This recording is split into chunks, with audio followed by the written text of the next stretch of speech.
fans, it's time for Flames Unfiltered, your spot for Calgary Flames hockey talk.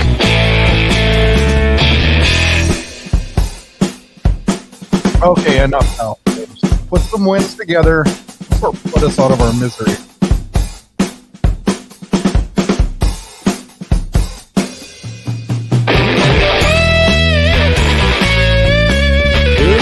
Welcome to another edition of Flames Unfiltered, hosted by Burud and Kyle Lewis. And yeah, we are here on a Wednesday talking Flames hockey. And I'm not going to lie, Kyle, this is probably not going to be our most uplifting show that we've ever done. Far from it, I dare say, at least to this point in the season.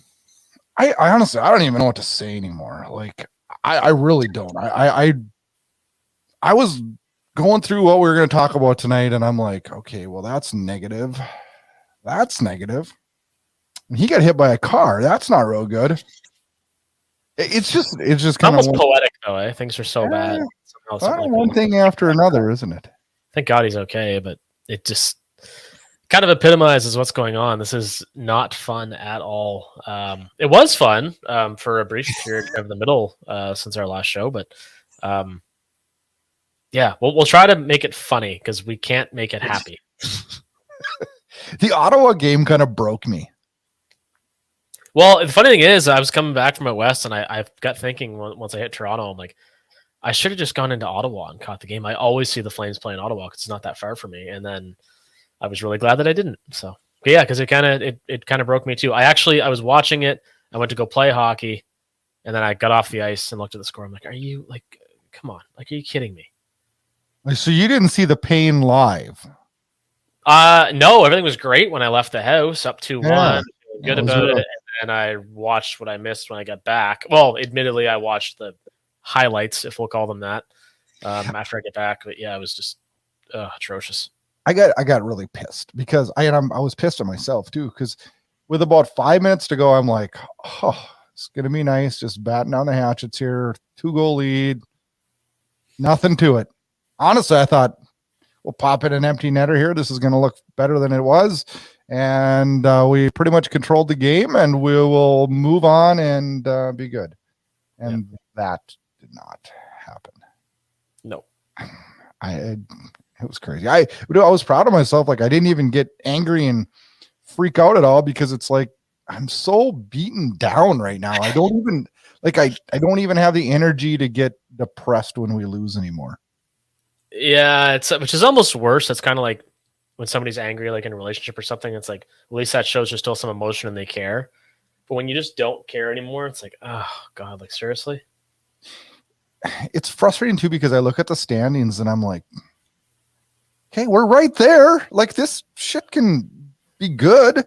Well, yeah, and you said that before we came on, and I looked at that too the other day. I'm like, this is still in a decent position. I think the team ahead of them has 2 games in hand, which is a lot in a race this tight, but it's like, okay, there's a chance, but every time we think there's a chance, they go out and they shit the bed again. So how many more times can we say it before it's like, oh, okay, there's no more chances. I mean, I kind of like our chances against Nashville and Minnesota. I don't know why. I don't know. I sure as hell probably shouldn't feel that way. I still think this team would match up well in a playoff series against most teams, at least on paper. But they're good on paper this year and haven't been. So, I watch this team play, and it doesn't look like they're having fun. It looks like us watching it. We're not having fun either. It just none of us are having fun. And then they don't play like to really like go after it and win the game. It's like they're kind of like they play. It's like, oh, we just can't lose this one. We just can't lose this one. Yeah. And then they end up freaking losing the damn thing. Yep. I don't know. It's a weird dynamic this year. I don't get it. I don't know where to point my finger.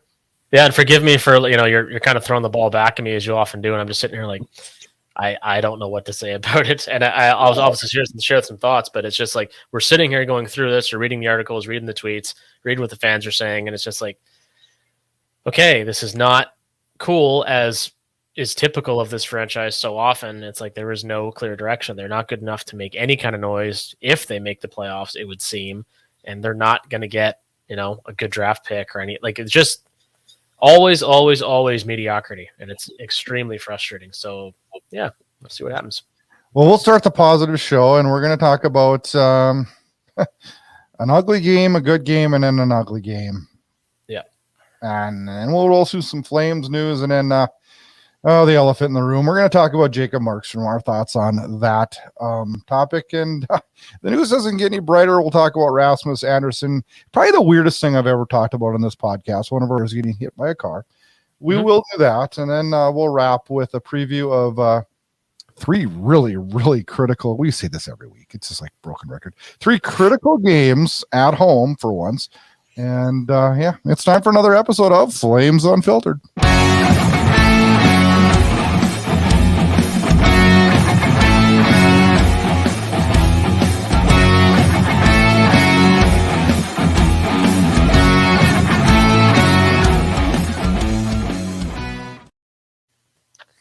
All right, Cal, let's get right back at it. Thursday in Detroit. Boy, Pilar gets the start. That was good. Mm-hmm. Andersson was out. That's bad. And in the first, the Flames outshoot Detroit 12-5 in a game and no scoring in the first. I thought it was going along really, really well. I thought probably should have had 1 or 2, but all's good. And then penalty troubles kind of started to creep into the second period. And things kind of went haywire from there. Although I felt like we were going to win this game the whole time. How about you? I was pretty confident that we would. Clearly, that wasn't the case. It was a really, really frustrating game to watch. I mean, for that reason, obviously the penalty trouble that you alluded to, but just a team that, I mean, as much as they're kind of on the rise, you have to beat them, especially this time of year. And they just the ability to close games. That game just kind of epitomized the type of game that's got away from Calgary all year. I thought things were going to go our way because we score first, and it's Blake Coleman scores on I believe it was a nice pass from Hannafin, I believe. But it should have been icing. That play should have been icing. Yep. And we got away with one, and we got a break, and then we score, and then right away after Dylan Larkin scores, and then that was right at like 45 seconds left in the period, which I hate getting scored on late in the period. And I don't know. That goal pissed me off because it was a 2-on-1. Stone's back. He looks like it was his fault. It was actually Zadorov being an idiot. And then you had Lucic and Ruzicka look like they weren't even trying, coming back to help out. And I don't know. And then we were 1-1 through the whole third. And then Rasmus Andersson takes a penalty with a minute and change to go. And it's like, I don't know. That game pissed me off because I thought Vodarpa was fine. When is he not? Yeah, it's been fine every game. I don't know what more you can ask. It's weird. Like, I don't know. It's been like that all year, I guess. But you can't really ask much more of a goaltender than what he gave him in that game. And the shot volume is really frustrating me too. It's like, they shot them 12-5 in the first, and they're almost always shooting their opponent and not getting any results. So I'm becoming less and less enamored, as I've said before, with that statistic. I know. I think it's a relevant statistic, but sure as hell doesn't seem like it is all that relevant for us, is it? No, and should be looking more at where the shots are coming from, because clearly a lot of them can't be particularly high danger. Otherwise, the shooting percentage would be a lot different than what it is. So I think there's too many perimeter chances, and there's not enough creativity. So it seems to me, anyway. So yeah, that game turned into a dud that shouldn't have, would be my synopsis of it. For sure. Saturday morning, we wake up, don't even get our coffee drink, and we're playing hockey. It's like, are we in Pee Wee's here playing at 10:30 in the morning? I did not understand the NHL schedule on Saturday. I don't know if you're like me, but I had no idea. I was in Edmonton, so I was even an hour behind you. Yeah, and I didn't know until I happened to look at my phone. I'm like, oh, okay. Hockey is supposed to be played at night, and we had 4 Canadian teams playing at 10:30 or earlier. I don't understand. On a Saturday, my God, that's supposed to be Saturday night. Supposed to be getting groceries and stuff, not watching hockey that early.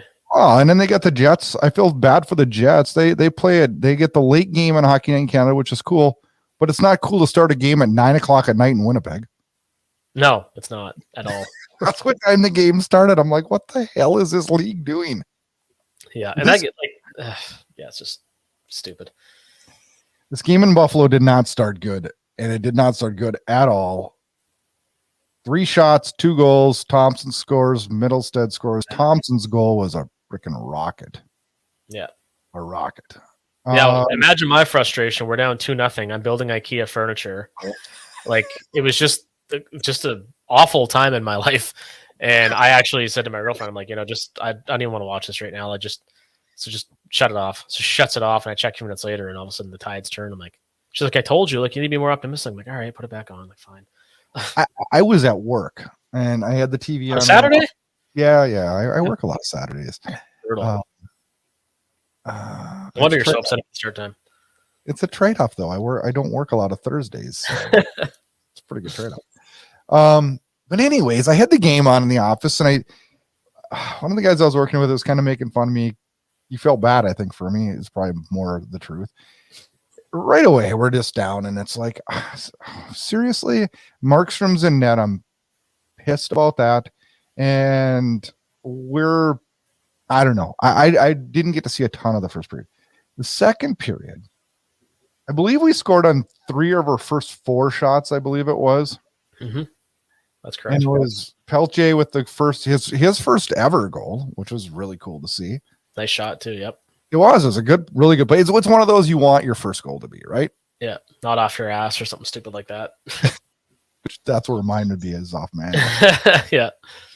Backlund scores after that, and Backlund, this was a big time goal. I really believe this is a big time goal. The move he made, he ties the game, and then the ball starts rolling. Gilbert gets his first of the year. Yeah, Buffalo kid too. That was cool. Yeah, I mean, a lot of cool things, a lot of good stories in this, and 4 goals in that second period, and they tack on 3 more in the third, and 7-2, and what the heck? I mean, it was the first win for Markstrom since January 6th. Although he didn't have to do a hell of a lot, I thought, hey, maybe this is a stepping stone.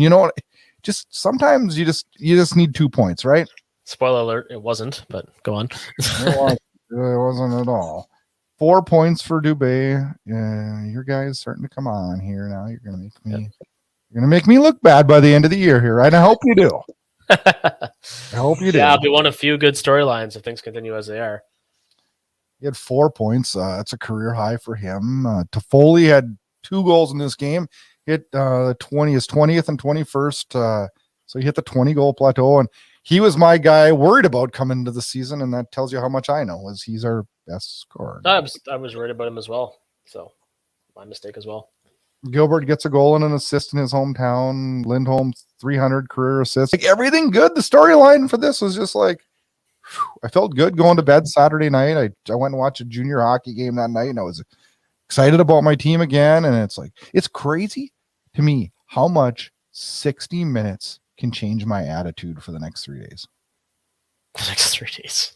Wow. It does. You might want to reevaluate your life. It does. I just get it. I'm angry. Although, truthfully, I'm the kind of guy too that hangs on to like a great moment, whether it's 5 minutes or an hour, and that'll float me through for probably most of a week. So I'm not really one to talk. Oh, so I felt good going into Ottawa. I did. I thought you were crazy for not going. Yeah. And I don't know. I felt good. Markstrom's in net. I did not feel good about that. Andersson out again, his 3rd straight. We'll talk more about that here in a short moment. And Brady Tkachuk, in what we used to call the battle of the brothers, we don't have to do that anymore, which is kind of nice. Yeah. Tkachuk scores, and then Dubé scores, Toffoli scores, Dubé scores. We're looking good, right? In control, shots in our favor again. Everything going in our favor. I don't know. Until it wasn't. And then Ottawa, the final 3 shots of the game for Ottawa went in the net. Yep, 2 of them with an extra attacker, which speaks to the team's inability to close out games. And I believe it was the Stitzel goal that just... Yeah, if you're watching on YouTube, you can see my facial expressions, which says more than anything I can actually say. It's just beyond frustrating. This has gone on for so goddamn long. We had 16 straight shots in the second period. 16 in a row. Mm-hmm. We built a 2-goal lead for once, which is rare. Yep. And then it just goes right away. And I sit and I watch and I look at guys like Stützle and Batherson and all these guys in Ottawa, and I think, why don't we have guys like that? Not great player development is part of the issue. Now that could change with, maybe guys like Pelche, but I'm like, man, I don't know where to go with that. I guess it's frustrating because, like, as I said earlier, like the mediocrity surrounding this franchise, and we have a bunch of good players and pretty damn close to the cap, and it's like, why can't we have nice things? Why can't this roster be successful? And if it can't, why can't we have a bunch of young players to be excited about? I don't know. I mean, yeah, I didn't mean to turn the tables and make this a prospect thing, because I think for the most part we've done better in the last 3 years than we did the 15 previous to that. Oh, there's no question. Not only that, I mean, the Wranglers are first in the AHL, which is not insignificant. No. Sorry, looks good. Pelche's look good. Dustin Wolf looks like an absolute stud. There's lots of things to be excited about. It's just that interim period where your team is tremendously underachieving, and the younger guys haven't shown what they are yet, or haven't progressed to the point where they get that opportunity, or haven't been given that opportunity in some cases. So it's just like this God, what do you call it? Just kind of no man's land, right? Like right now, in this moment at least, rattle off a few wins. Next week shall be different. In this moment, it just feels like we don't have anything going for us. I saw an interesting thing, and then we'll get off the prospects talk, but I was looking at the AHL point leaders for defensemen under 21. Yeah. I know where this is going. Continue. We have the leading scorer in defensemen under 21. Did you know that? I did not know that, but I'm not surprised. You talking about Poirier? Yeah. Yeah. So I watched him play in St. John, not far from here, quite a lot, including in last year's Memorial Cup. The knock against his defensive play, those cries were so loud, it often drowned out how good he is offensively. And his defensive game has actually improved tremendously at the pro level, and hopefully continues to do so. But that kid is an absolute stud with the puck.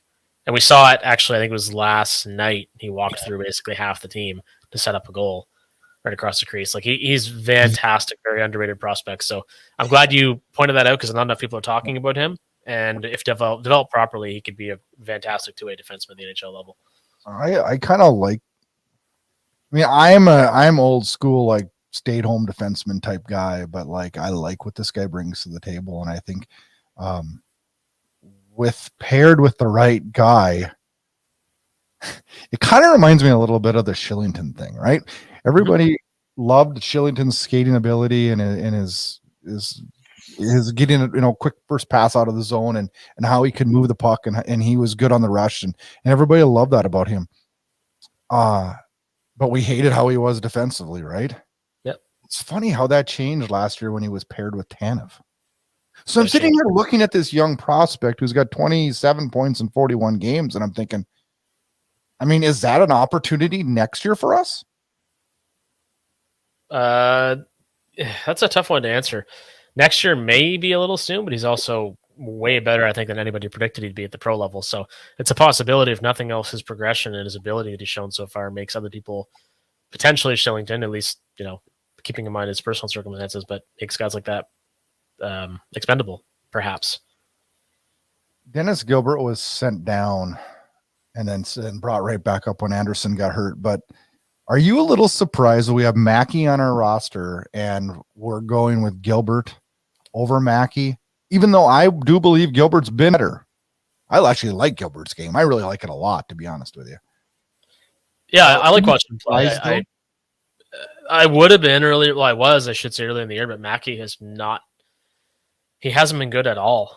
And as good as Gilbert's been, it's kind of like one of those situations where it just meets in the middle. You got one guy that's playing probably better than anybody thought, and one guy who's much worse than anybody thought. So that's kind of it couldn't be clearer who you need to play of those two players. And it's unfortunate because I think Mackey still has a lot of potential, but I do too. I just wonder what's going to happen.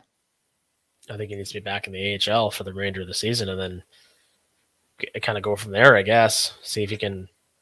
I don't necessarily feel that he was rushed, because he's got a good pedigree and has quite a bit of experience, but something's off there. Whether he's not a fit in Calgary or something's going on in his own life, or there's just he's too good of a player to be as bad as he's played. I guess I'll put it that way. Mm-hmm. I agree with you. But then I often question myself and say, okay, am I only remembering his bad though? I mean, to a point, because that's largely all we've seen. But how he's been at every other level indicates a player who's not firing the shots today, Kyle. Oh, well, God. I mean, what do you expect? I mean, like, I'm not one to sugarcoat things on a good day, but that's why we call this unfiltered, right? Well, yeah, we got to live up to our name, right? So, I'm a foul mood about some other things too. So, I call it like it is too. I agree. I mean, I'm not. Well, facts are facts. I mean, yeah, and we'll talk a little bit more about some other facts about some other players, in particular a goaltender, and it's just honest. It is what it is. I'm ready to talk him. Okay, let's go. Let's talk more. So let's start with with Mr. Captain Obvious, Eric Francis in Calgary. Who I'm proudly blocked by on Twitter, along with legions of Flames fans. Writes the most obvious article of all, but I actually like the fact that he wrote it because he's, love him or hate him, he has a large audience. So Eric Francis writes this article saying basically it's time to run with Vladar, and that has been obvious for quite some time, and Daryl Sutter needs to admit it. It couldn't possibly be more true than it is at this point. After the Ottawa collapse, after how many soft goals and how many games, Vladar picking up points and whatever it was, 13 to 14. If you want to make the playoffs, and with this salary cap and this ownership and this roster, we assume that's the goal, like everybody talks about, you have to run with Dan Vladar. Jacob Markstrom, I don't know what to do with him at this point. I'm actually in favor, and I mentioned this the other day on Twitter, and got some heat for it, and rightfully so, because it's an interesting take, but I would recall Dustin Wolf as a backup, just have him sit on the bench for a couple of games, whatever you need to do. Just get Markstrom out of the dressing room. Have him sit and eat popcorn, get his head straight, go see a sports psychologist. I don't want to be a dick about it, because I don't know what the issue is. I know he is much, much better than what he's shown, but he's costing this team games. I do believe he will be fine. These people panicking, saying, "Oh, we got this guy for 3 more years." I don't buy that either. I'm not panicking about the tenure of his contract. I mean, I agree with you. I just think right now, yeah. Right now, he's not right. No, at all. And playing him is not fixing it. No, I just watch him in the crease, and even before the nonsense at the end of the Ottawa game, like I could tell he's not right in any game this year. He's not right. His body positioning is weird. His maneuvering's weird. He's a little more floppy. Is that a word? I don't know. You know what I'm saying? He's a little more. I know exactly what you meant. As odd as that is. He just doesn't look right. He just doesn't look right. No, his positioning is off. His maneuvers are. You're right. Everything you just said is bang on. And I'm sick to death of doing the same thing over and over again, expecting a different result. And we're all guilty of it, different instances in our lives. With him, it's just not working. He needs to sit. He is not going to win this team any games right now. That much is clear. And bring him in a week or 10 days or something. Run with Vladar. Vladar has proven that either you're going to turn him into a very tradable asset, or he's going to be the guy that carries the mail for you. Whatever happens can only be good. He's let in the first goal 52.8% of the time, and I know not all those are his fault. But a lot of them are. That's the problem. He's not making the timely save, and he looks nervous out there. He looks I don't really even know what the word is. He just doesn't look Markstrom-like. No, not at all. It's hard to believe this guy was a runner-up for the Vezina last year. And I'm not saying that as an indictment of him necessarily, or being overly critical, because it's a situation that's unfortunate. I often use real-life analogies, and I'll use one here. Like, I have lagged in my own job performance at different points in my life because of other things that are going on. Yeah. I suspect something like that might be the case here. I don't know. I don't want to start any rumors or conjecture about it. I just know that he's not right. He's not been good at all. And unfortunately, whether it's a company or a hockey team, they have to make decisions that are in their best interest, and playing him is not in their best interest right now. I mean, I feel bad for the guy. I feel for him. How do you not? I feel for him because I really like him. He's one of my favorite players in the team. I really like him. And I sit and I watch what he's doing, and the only thing I can liken it to in my own personal life is I golf a lot. And I've went through stages where, like, I either can't putt or I can't hit my driver or what pick a club. We go through them, or my whole game just sucks, right? And you're just off. And I've had those. I had a stage not last summer, but the summer before, where like no matter what I did, I sucked. Yep. I sucked. And it made me like feel like crap. And my confidence went in the tank. And it took me like literally, like, thank God it snows all the time here. And so I can't golf in the winter. And so I got over it during the off season and came back better later. But like this game is not any different than any other sport. It's a lot of mental, and he's in a high pressure position. And when he underperforms, the pressure just, the next level goes up. And then the next game, the next level goes up, and all eyes are on him, man. Well, they're running on a road, they're running on a road to make the playoffs. And again, it just doesn't make sense to play him. It's really that simple. I don't care what he makes. I don't care how good he's been in the past. It is not relevant to the current situation because he's been given opportunity after opportunity to turn it around. And the Ottawa game didn't have to be his best, but that's Stützle goal. He has to have that. And so often we've said that this year, he has to make that save. Everybody lets in a fluky or goal. Sure, absolutely. That's part of sports. It happens. I played ball before and missed pop flies in the outfield that I should have had. Like, I'm just tired of watching the same thing over and over. And a lot of times, yes, it does make sense to get a player to play his way out of it. That is not happening here. It's been long enough. I'm done with it. I saw an interesting tweet on whatever night today. What's today? Wednesday? Monday night after the debacle. It was from, I hadn't seen this guy on Twitter much, but it was KR, and it said, Flames goaltenders, when the game is within 1 goal, Vladar has a 9.913 save percentage and a 3.04 goals saved above average. Yeah. One of these fancy stats. I'm not an analytics guy. Markstroms is 0.879, and his goals saved above average is a negative 17.04. Yeah. Frightening. It is. That is it's not good. So I started to think about this a lot yesterday while I was thinking about the show and what we were going to talk about. How much of this, and I hate to like throw them under the bus even more than we already have, and the fan base has already done this, but how much has goaltending, or poor goaltending would be a better word, how much has our poor goaltending played a role in where we're at in winning and losing games? It is the single biggest problem the team has. I would argue number 2 is probably the power play. But it's not just about the goaltender not playing well. It's the goaltender, there's no better way to say this, I guess, but sucking the confidence out of the roster. Do you want to hear some scary stats? Well, you just laid some on me, so you may as well keep going. Last year, in 5-on-5 goals for, the Flames are ranked 7th. Yeah. I would have guessed we were 18th this year. You know what we are? We're 8th. Wow. That's pretty telling. That really is. And you correlate those 2 stats, and yeah, that's... I don't think you can make an argument otherwise as to what the biggest problem with this team is, because they're just... And you can certainly point to things like Huberdeau not being especially good. We all know that. We've talked about that lots, and will likely continue to do so unless he turns his game around. Because actually another dire stat, I think somebody, maybe it was the win column, somebody tweeted or posted the other day that Jonathan Huberdeau's year-over-year production drop is like the largest, or one of the largest in NHL history. 115 points to 40 or whatever he has now to this point. Like it's bad. But again, why am I not as worried about that? Because there's 18 skaters in the team. Probably.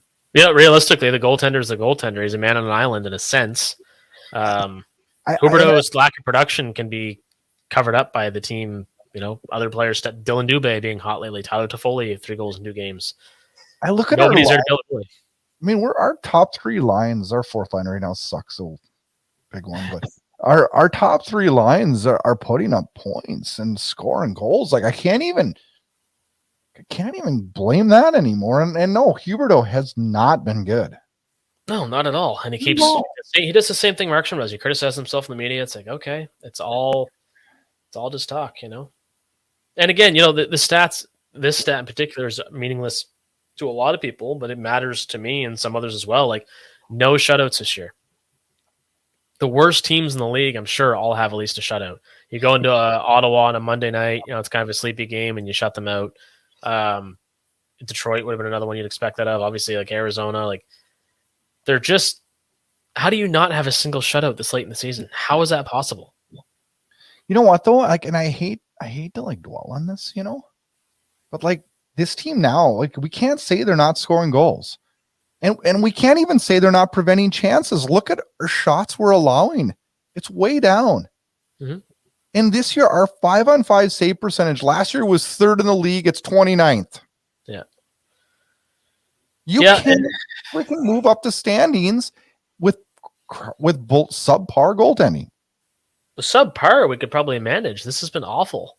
I would argue that Dan Vladar at times has maybe been subpar. Markstrom has been bad virtually all year.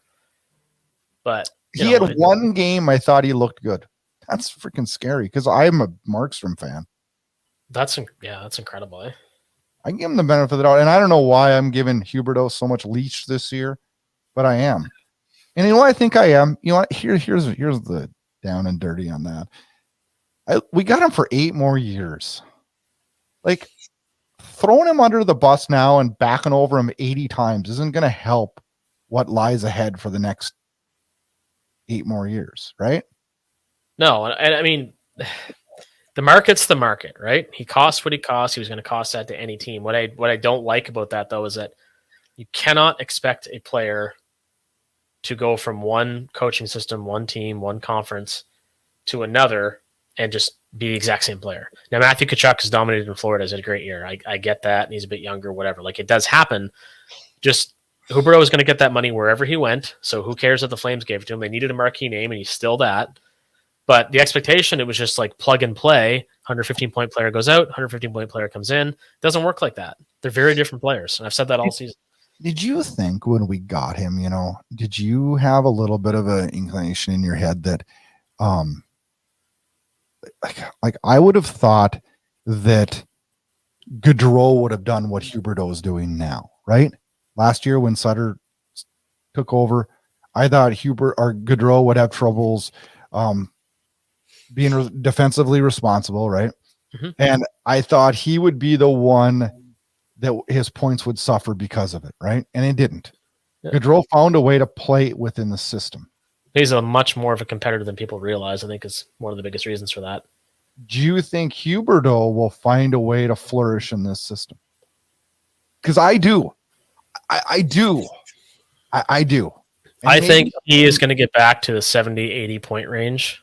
Will he be at 150? No. But I don't think Gaudreau will be at his numbers that he was last year either. Well, none of those guys will, I've talked to John's family, and they said this, they've said similar things. I mean, that line last year was so dominant, everybody was elevated by it. It doesn't mean they're not fantastic players. Johnny Gaudreau was a point-a-game player in the NHL in any given season, right? Like, he's had some subpar years with some minor injuries. That happens. But, I mean, like, great players are great players. But I don't think anybody that we've just discussed is going to hit the heights they hit before. That includes Matthew Tkachuk actually is going to be pretty close to what he was at last year. But generally speaking, like, those years aren't the median, they're the outlier. That's the high water mark.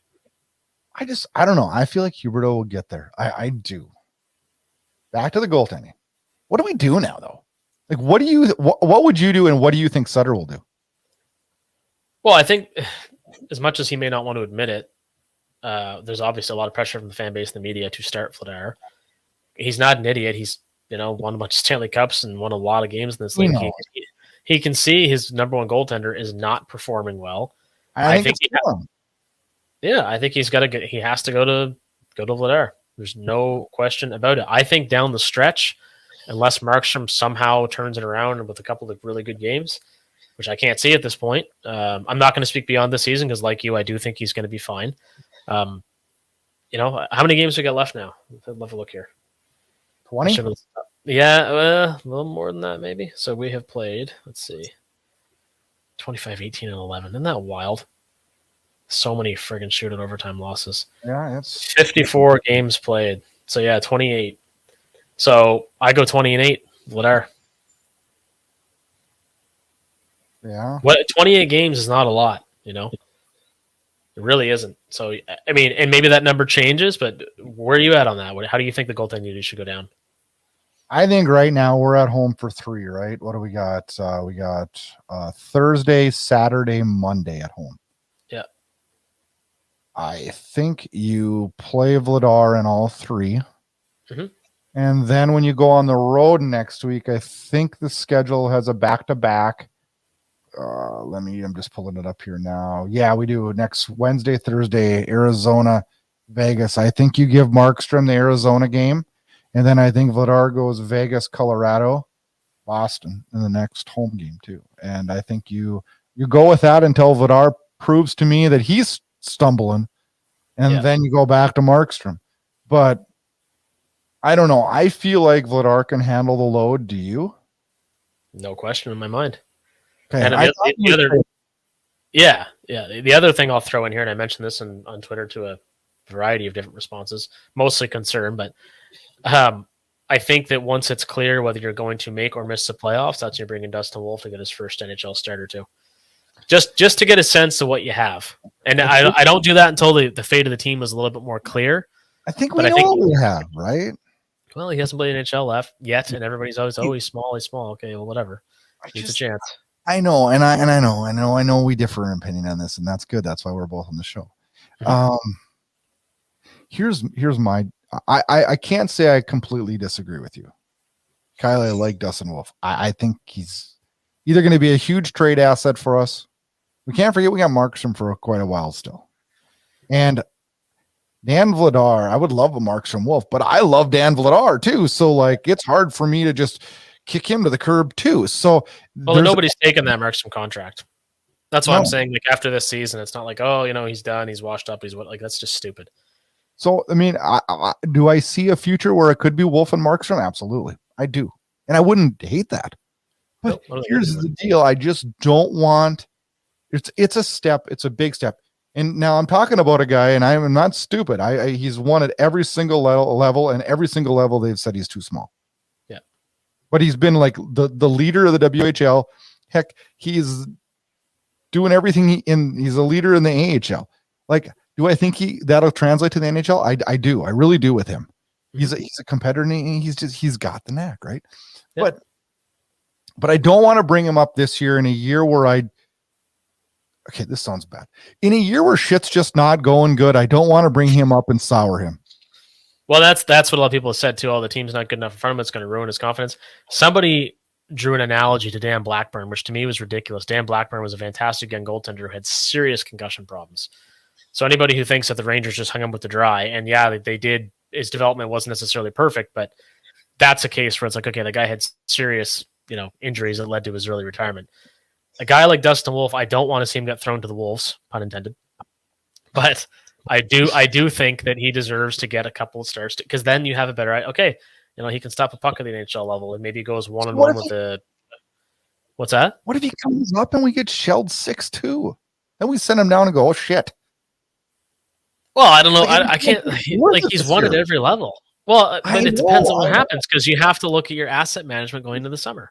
Okay, it's a gamble, right? It's a gamble, right? Absolutely, it's a gamble, and I'm not saying it's necessarily the right move. I just think the team has to look at every option because what they're doing right now, they're failing in every regard. I mean, that's making me why I don't want to gamble this year. It's like if I play DraftKings for 5 nights in a row and I lose 5 nights in a row, I'm not gonna. Okay, so let me ask you the question though. So this team is, as I said, either clearly in the playoffs or clearly out of the playoffs. I know you're saying. I know. By game 80. Would you give him a start? Oh, geez. Or do you leave him and say, you know what, this team is poised for a Calder Cup run? Leave him be completely. He doesn't need I would leave him be in it. I want to see him go win a Calder Cup. Because I want to see that too. So depending on how everything lines up time-wise. Okay. Believe me, I want him as a Flame. And I don't think it's that far in the future, but I don't know that this is a year I would be rolling any dice with Dustin Wolf. Yeah. Well, that's the thing. There's just, we could talk about this stuff all day and all night. It's just, there's too many unknowns and it'd be nice to have some clarity. Is Jason LaBarbera worried right now? But his job? Yeah. Probably should be. Hate to say it. I hate to say it too. But it's interesting too, because guys like him It reminds me when Gretzky was coaching Phoenix or Arizona now. Phenomenal NHL players typically do not make very good managers or coaches, right? So Gretzky was not a good coach by, according to several people. A guy like Bob Bugner was a pretty well-regarded coach, like in Windsor, right? Or Dave Lowry. Jason LaBarbera was not a great NHL goaltender by any stretch, but apparently a pretty good goaltending coach. So I always find that really, really interesting.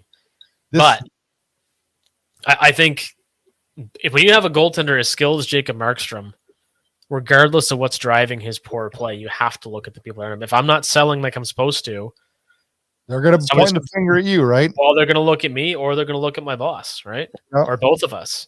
And right now, I think that's kind of like I'm not going to suggest a move. I don't know enough about the ins and outs of it, but I think you got to look. Okay, like what is going on here? Or they must be having conversations with Jason like every day, being like, okay, what's the issue? Why are his fundamentals off? What's going on between his ears? Like, there's something. Is there a nagging injury we don't know about that? We're going to be hockey tough and play through it, which I've bemoaned before. I don't know, but it's not working. This is a savage game when you think about it. Last year, everybody thought this is a savage podcast when we listen back to it.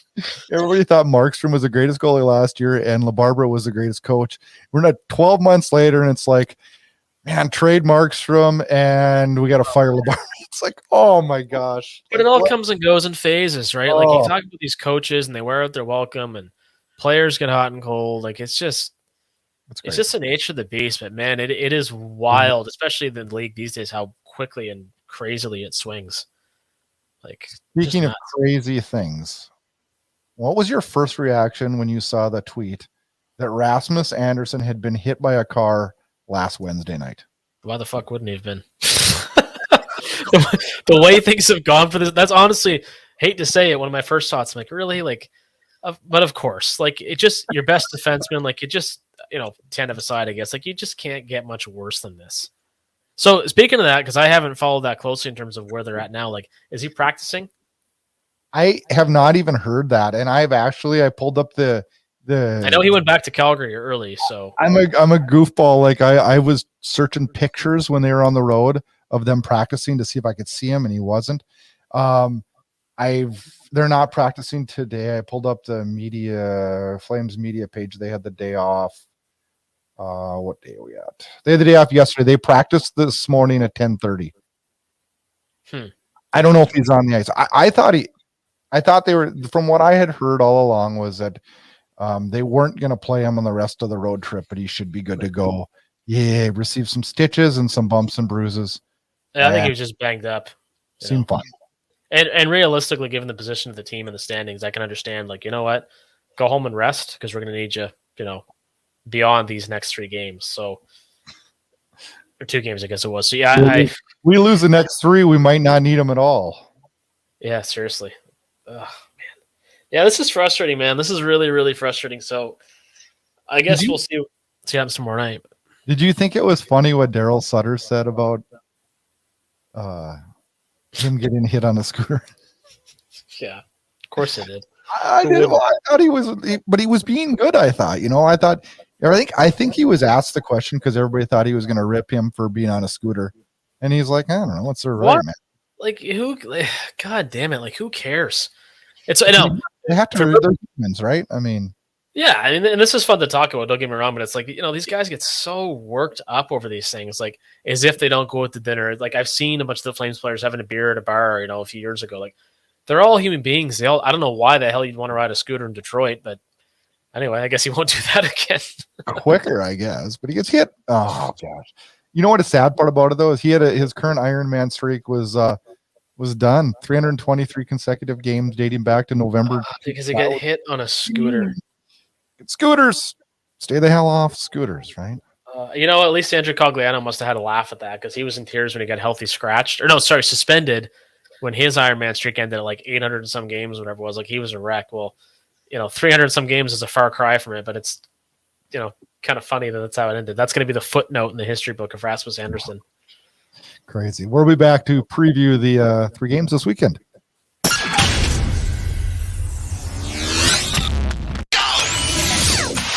Get all your Flames Unfiltered podcasts, team news, team updates, and highlights at flamesunfiltered.com.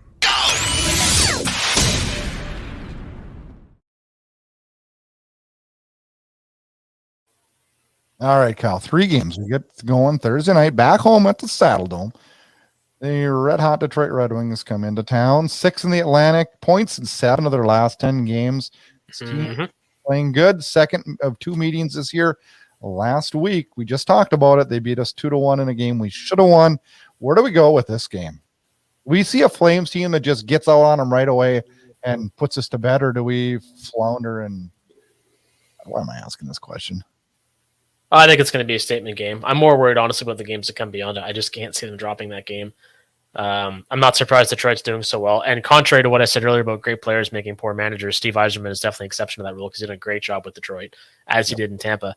But I think they're going to come out flying in that game. It's just what happens after that, because this is like we saw in that Buffalo game. It's like, man, that was impressive. That was cool. That was fun. And then they fall flat the following game, right? You want to know what a good sign is, though, Kyle? I think they come out flying just because of the way they lost in Ottawa. I think it was I'm sure the locker room was just... Well, and there's strong personalities and leaders in that team. Huberdeau, Kadri. I think Uyghur can be a lot better. Like, you can't... I don't know how to explain it, I guess, but the team is so good on paper. They can't continue to be this bad, is what I keep telling myself. They keep proving me wrong, but there has to be some kind of a turning point. Because you know as well as I do, they're not going to go away like with a whimper.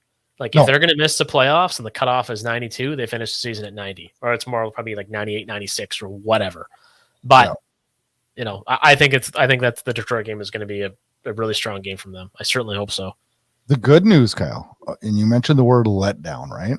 After that game. On Saturday night hockey night in Canada, the Rangers are in town, which we never thought that was going to be a rivalry game, which it really isn't. But they met just a little over a week ago. The Rangers beat the Flames in overtime, a very spirited game. I don't know. I call it the game of the year. We had Trouba crushing Dubé, crushing Kadri. We had Sammy Blais drilling Milan Lucic. He got traded now, which was we'll talk about that another day. But this is a spirited affair, and I think that might carry over, and that may save the letdown, maybe. Potentially. The flip side of that is I'm a little concerned about the Tarasenko trade, because Tarasenko was as much as he struggled at times, as a pure sniper, and the Rangers have a lot of skill, so that could be a tough one. But I don't know. I think there's going to be some carryover, at least in the first period, maybe before the game calms down. But realistically, that's what this team needs, is a game to really engage them. The only problem is, like, the guy they want to kill got traded, so... I mean, they did. They wanted to get Sammy Blais, and now he's gone. But the Rangers are hot. They're winners of 5 straight, third in the Metro. This team's really, really found their game since Christmas, and probably probably the hottest team in the league right now. Monday, Philly comes into town. An afternoon game. I don't understand. I know it's a holiday, but it's an afternoon game. Philly 7th in the Metro, struggling this season. So usually means the Flames will struggle that day too. Yep. Probably shouldn't say that, but shit, we speak the truth on this show, right, Kyle? We do. A lot of it today, in fact. A lot. That's why it's called Unfiltered. We love our team. We love our players, but we tell it like it is. We love our listeners, We love our families. We love lots of things. We just don't talk about things we love on days like today. Well, we're honest about things, right? I mean, certainly try to be. Second of 2 meetings between Philly and Calgary. They played last November in Philly. Calgary won that one 5-2. I'm not even worried about that game right now. Like, we got to get through Detroit on Thursday night. Let's take this a step at a time. One step at a time. I hope the hell this week goes better for us. So it can't go a hell of a lot worse. So, but now that I've said that, I may have cursed us. So I'm going to retract that statement. Just hope for the best. Come on, we gotta have fun. We gotta. I'm not superstitious. I intentionally walk underneath ladders, so just ignore me. Kyle and I are back next week. We're gonna recap the 3 games that we just talked about next week, and we're gonna have a really positive show just to balance things out. Gosh, I hope so. We need a positive show. I did like 100 shows last year, and they were so positive, and this year it's just like, what are we? Is it because of me? Yeah, Kyle, what are you doing here? Dragging everybody down. Ugh. Oh, gosh. Well, we appreciate all the listeners, and hopefully you like our honesty, and we are loyal to our team, but we're honest too. So, I don't know. That's just the way it goes. This is one of those seasons. We're back next week. Check out flamesunfiltered.com. Videos on YouTube. Audio's on all of them. Apple, Spotify, Amazon, all those. We're on them all. Have a good week, Flames fans. Kyle and I are gonna we're gonna enjoy this week. We have to, right? We have to have fun with this week, Kyle. Absolutely. Have a good week, Flames fans. See you guys.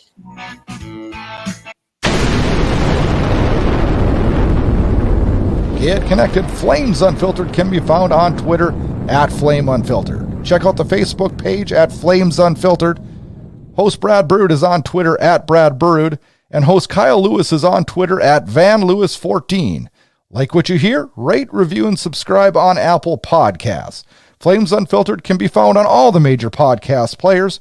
Want to watch the show? You got it. Check out Inside Edge Hockey Media Group for every show. Subscribe while you watch. Thanks for listening, watching, and interacting. Enjoy the hockey action. We call them playoff! Yeah, baby! Playoff! Yeah, baby! Thanks for tuning in to Flames Unfiltered. Check back for more action-packed Calgary Flames talk.